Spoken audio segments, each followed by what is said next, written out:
Бермудский треугольник. Необитаемый остров или невероятное стечение обстоятельств, благодаря которым ты оказался в месте, где никого нет. Тебе хочется сбежать, найти спасение, но между тобой и спасением огромное гнетущее пространство. И как ни странно, это глубоководие. Хочешь ли ты того или нет, мысли и флешбеки в твоей голове моментально прокрутятся. Активизируются все триггеры, и ты вспомнишь, как однажды испугался воды. Твой мир рухнул и открылся с новой стороны, а твоя болезнь, о которой ты никогда не знал, заявила о себе. Талассофобия – страх и ужас, возникающий, когда человек находится в больших водоемах, морях или океанах, или просто находится рядом с ними. Причина заболевания таким недугом максимально проста. Страх неизвестности, страх утонуть, страх от того, что ты находишься в месте, которое мало изучено людьми, и в котором из-под самого дна, неожиданно для тебя, может выйти наружу неизведанное существо, которое поглотит и сотрет с лица земли человека, и никто и никогда не узнает, где он. К слову, приводя цитату Фридриха Ницше: Кто сражается с чудовищами, тому следует остерегаться, чтобы самому при этом не стать чудовищем. И если ты долго смотришь в бездну, то бездна тоже смотрит в тебя. это к тому, что, сопротивляясь своей болезни или чудовищам в голове, важно не сойти с ума. Поэтому не стоит постоянно концентрироваться на своем страхе, а то в конечном итоге он получит полный контроль. Выдумка, болезнь, психология. Что из этого больше всего подходит этой фобии? На сегодняшний день известно более 500 фобий. Фобия высоты, малых открытых пространств, страх собак, страх полета.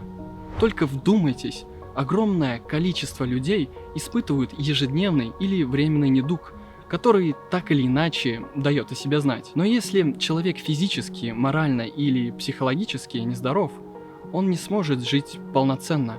Он постоянно будет в поисках спокойствия. Какие симптомы проявляются во время талассофобии? Каждый отдельно взятый человек переживает ее по-разному. Кто-то начинает паниковать, плавая в глубокой воде или на лодке, а кто-то боится коснуться бассейна. Другие испытывают страх, взглянув всего лишь на фотографию с океаном или морем. А есть такие, кто только закрыв глаза, представив глубокую воду, уже впадают в состояние паники. Таких людей могут сопровождать такие симптомы, как тряска и дрожь, сухость во рту, учащенное сердцебиение, тошнота, озноб, онемение или покалывание в руках. Все это проявляется на физическом уровне, а в плане эмоционального человек испытывает внезапное появление тревоги, страх потерять контроль или даже умереть. В сущности, паническая реакция намного опаснее самой воды.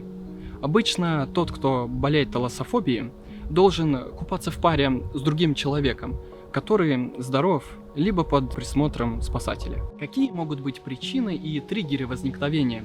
Причины некоторых фобий не очень хорошо известны. Это может варьироваться в зависимости от конкретного случая.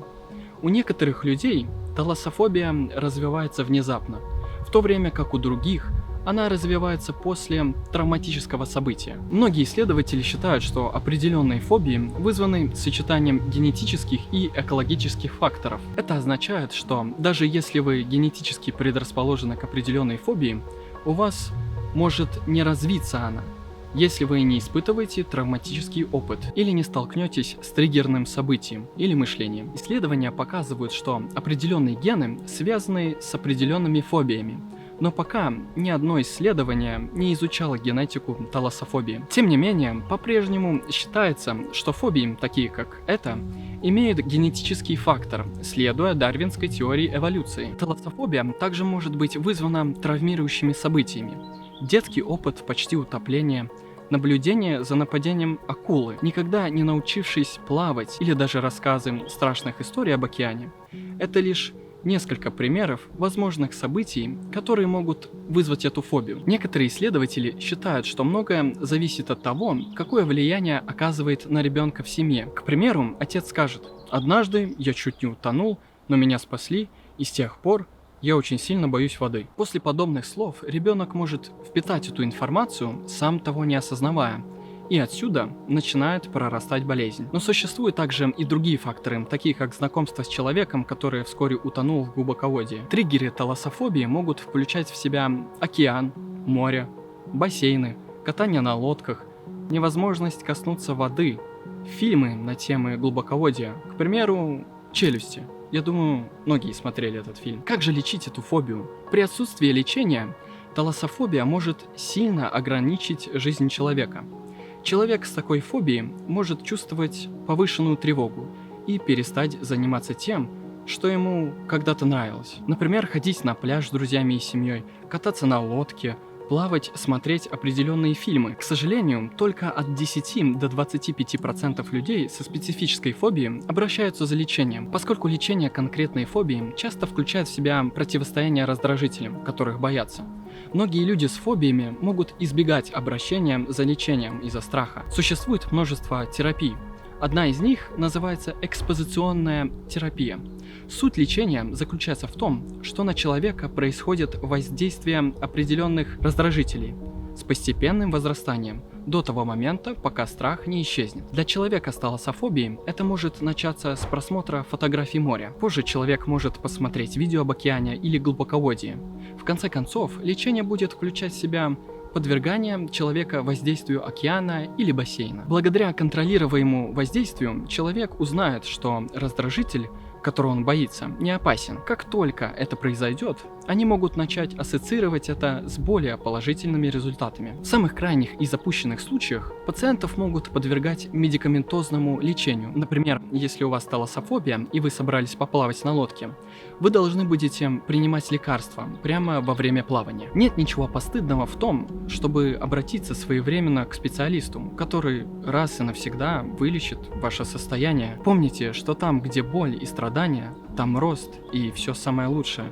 Поэтому идите вопреки вашим страхам, и тогда, как мне кажется, у вас будет все хорошо. Но если вы вдруг решите избегать талассофобию годами, она может в один прекрасный день сказать вам: «Теперь твоя жизнь испорчена». В ужаснейших случаях люди приходят к тому, что начинают пытаться лечить это алкоголем и запрещенными веществами для того, чтобы ограничить свою реакцию на провоцирующий раздражитель. Упражнения о том, как избавиться или приглушить симптомы данного заболевания, множество. Есть дыхательные упражнения, прогрессивная мышечная релаксация, тренировка внимательности и многие другие техники и способы. Кто-нибудь из вас смотрел «Гарри Поттер и Кубок огня»? Это, по-моему, 4-я часть, если я не ошибаюсь. Ладно, неважно. Так вот, помните, как Гарри Поттер опустился в воду, открыл там яйцо и услышал вот эту вот песню?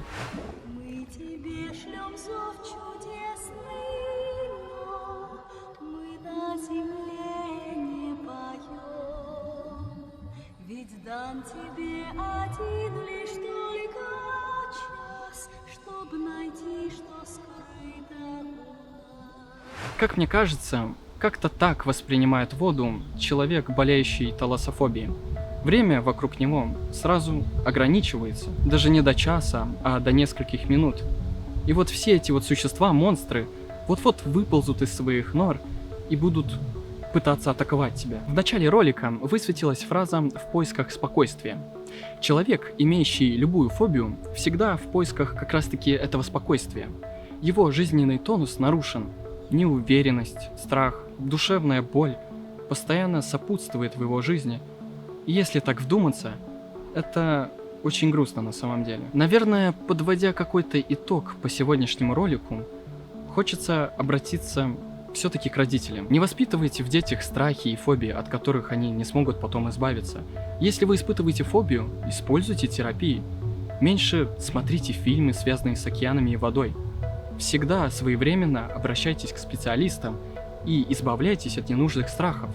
Пусть каждый ваш вздох будет пропитан свободой, любовью, счастьем и хорошим настроением. Я надеюсь, благодаря этому ролику мы помогли кому-то разузнать свои страхи, а может даже избавиться от них. Кстати, напишите в комментариях, есть ли у вас какие-то фобии. А на сегодня мы заканчиваем. Обязательно ставьте лайки и подписывайтесь на наш YouTube канал. А мы желаем вам крепкого здоровья и хорошего дня. До новых встреч, друзья. Пока.